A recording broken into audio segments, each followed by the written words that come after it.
it's Deb with the Help Club for Moms, and we are here in week 2 of the Joy Challenge for Moms. And I'm so excited to be here with Tommy Newberry of the Joy Challenge and Pam Mays, who's on the Help Club for Moms team. Well, this week, Tommy, in day 10, you talked about proactive and reactive thinking. And Pam, I don't know about you, but when you have kids that are disrespectful or disobedient, it is so hard not to let them push your buttons and to react. And so, Tommy, can you tell us a little bit about proactive and reactive thinking and how that can help us? How can you help us moms not to react? Yeah, well, I can relate that too as a dad and as a husband. But proactive happiness is really what I call joy. And so proactive happiness has to begin with proactive thinking. So a reactive thinker is, when the child or husband or friend or something happens, you just respond to it. You react to it kind of like an animal in the woods.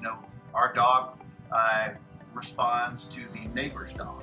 When that dog starts to bark, our dog Gracie starts to bark. And it's just reaction. So proactive is thinking about your decisions ahead of time and really being premeditated.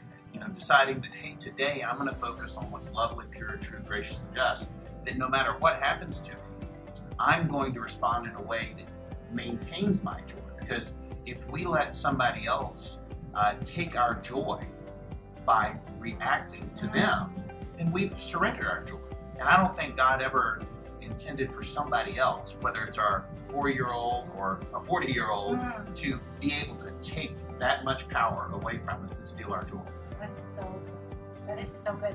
Because I remember there were just really bad days in my house, and then those are the days that you beat yourself up and you get in a really, really bad cycle.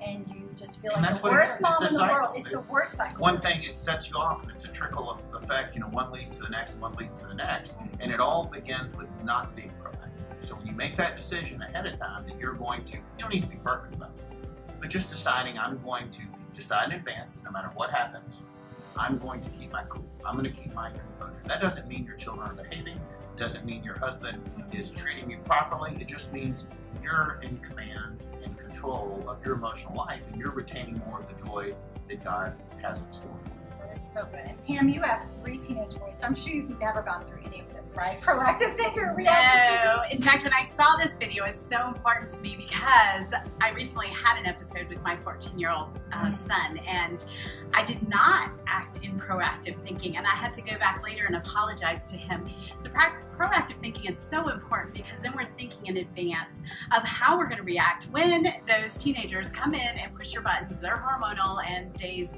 of not fun happen, but it's okay to ask forgiveness. And the 40 Days of Joy has helped so much to just solidify some of the thinking that we need to have as moms so that we can help our kids to not live with words that will affect their lives in the future. Well, so even with me, is when I got a little more proactive, I gained a lot more joy. So it's not about perfection, it's about progress. And if you ask the Lord to set a guard over the door to your mouth and a watch over the door to your lips, that really helps in the morning. Just pray and say, Lord, set a guard over the door to my mouth and a watch over the door to my lips, and help me react like Jesus today. So be sure to join us next week. We'll have another video next week. And if you haven't signed up yet, you can still sign up for the Joy Challenge for Moms. Thanks for watching.